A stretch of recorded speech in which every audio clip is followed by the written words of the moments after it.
World Triathlon has been catching up with the pre-season preparations of some of the athletes who will be eyeing big performances on the blue carpet in 2023. And over the coming episodes, we'll be bringing you some bonus outtakes of interviews you can watch in full exclusively on triathlonlive.tv.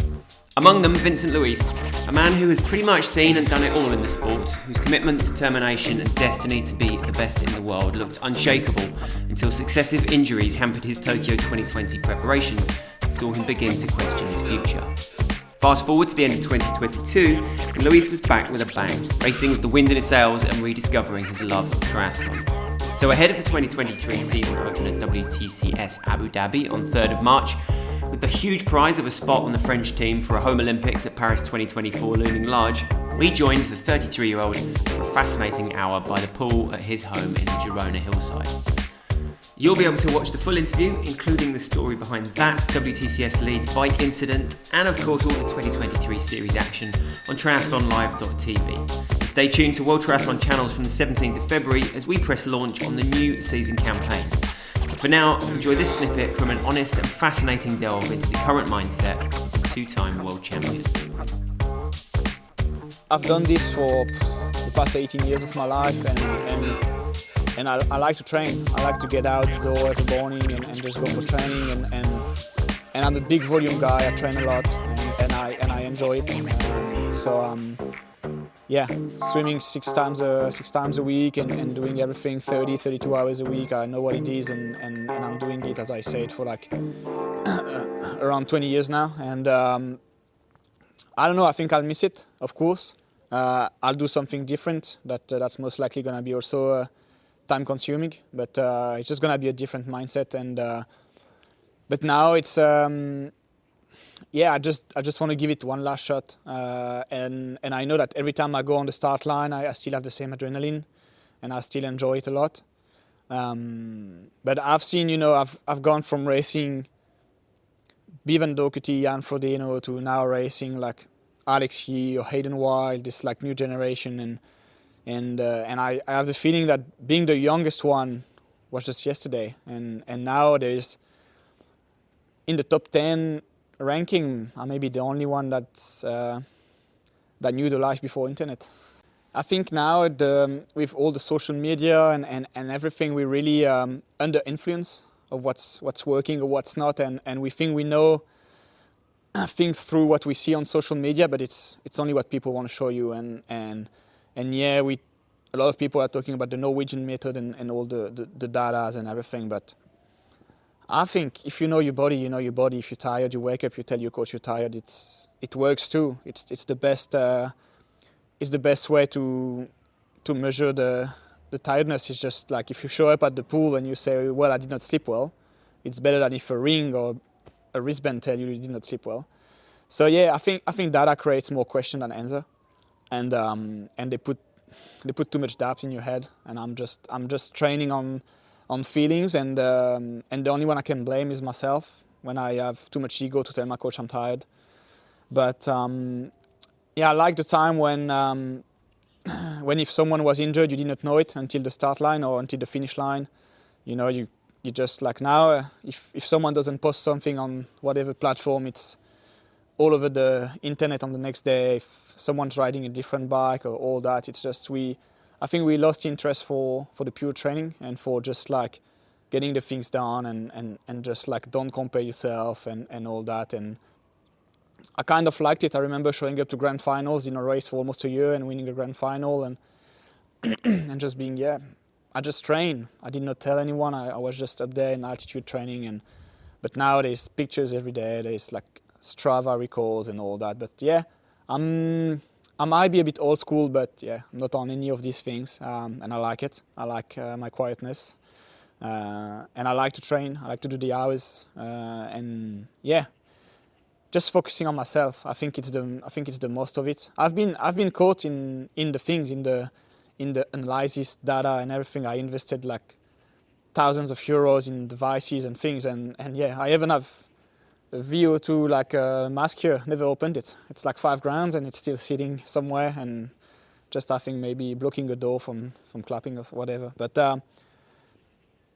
these things, they don't make you going to bed early They don't make you eating well. They're just telling you, but you're the only one that decides. And when the race happening and someone looks strong and you wondering if you should follow him or not, there's no device that's gonna tell you what to do. It's your instinct, and you just have to trust it. And I think that's the most important, and that's the way I like to race. It's just I trust my instinct.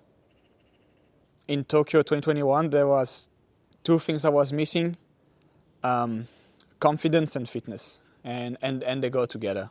And you see a lot of guys, they're winning not because they're the best or because they did more training, but just because they're confident. They just train, they think they can win the race, then they win the race. And I wasn't ready, physically ready for Tokyo for sure. I missed too many trainings, and I couldn't do the HIIT prep as I wanted to do it, and all that. And I knew it. I mean, when you train for like so long, you know the pace you have to be able to do, being comfortable to win a race like the Olympics. But for me, it's like the number one thing that you need to win races is confidence. Confidence in your ability of winning. Being second, third, I won't say it's easy, but it's a lot easier than winning a race. Because winning a race, you gotta take the decision and say, okay, now I can maybe like lose it, but I want to win it, and I'm gonna put everything on the table to win it. And it takes a lot. And I've seen people like they all their second, third, or whatever, but they never took the risk of winning the race, and they never did. And I think it's a big difference. I know how to win races. I know what it takes, and I know I did not have it before Tokyo. But as I said, when I did hold the prep for Bermuda and everything, and you have this feeling when you wake up in the morning of a race, you put the first foot on the ground and you walk to the window, you open the curtains, and you're like, these guys have no chance today. It's mine. And I remember reading an interview of Ali Brownlee, and he said he felt like that the morning of London Olympics. And I remember that there was 3 times in my career I felt like that. That was when I won Worlds in juniors, when I won the grand final in Gold Coast, and the morning of Bermuda. That was the 3 days. I woke up, I walked to the window, opened the curtains. I was like, we don't need to race today. I've got this thing. In 2020, I got really used to it. Like every day was a winning day. I was like masterizing every single sessions, and everything seemed just too easy. All the paces, you just do them, you're barely breathing, and I don't know. I was just in this thing, and just the body was working. Everything was working, mindset was good, body was working. I could eat whatever I want. I was still sleeping well and staying lean and everything. It's just like sometimes you got in this virtuous circle that just gets you up and up, and I don't know, but I kind of feel that I'm kind of back at it now. Like the sessions are going by really good.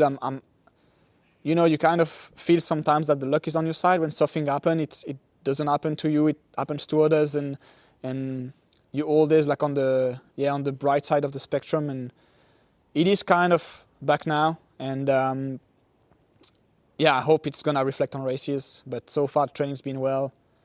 Still have 2 weeks to hold together until the first race of the season, but at least I'm having fun, in a good headspace, and looking forward to racing. I don't know, maybe 5-6 years ago, I told the federation, I think there is one guy in France that can be good, it's Leo. The other ones, Pierre is really good, Dorian's really good.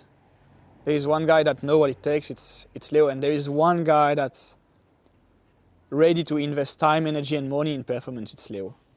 And I guess I was right, but he's a hard worker, he's really smart, he feels the race, and that's really important. And he puts the things together, and he knows how to put them together. And I think that's important, that also he has like a long-term project. He doesn't see like short-term cash flow and all that, when you're French, with all the French GP and teams and stuff, you can be a bit like tempted to do. I think he always want to be a world champion or Olympic champion, and that's where you have to set the standard.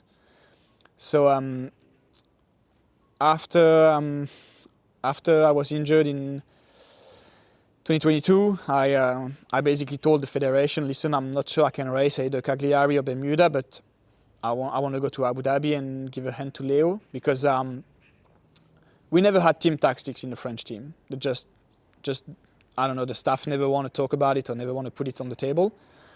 But in 2019, when leading to Lausanne, I was leading the World Championships. The French that were there, Pierre, Dorian, Leo, they all came to me and say, we'll do whatever we can to help you. And so when it came to helping Leo this year, I gathered everyone and I said, now we gotta help him. We all racing the same way, aggressive from the start. Unfortunately, Dorian was sick, so he could not really help, but I'm sure he wanted to. And Pierre put everything he had on the bike, even had to stop the race during the run. And I made a massive effort also on the bike to try to help Leo, and I think it was really good to see him being successful.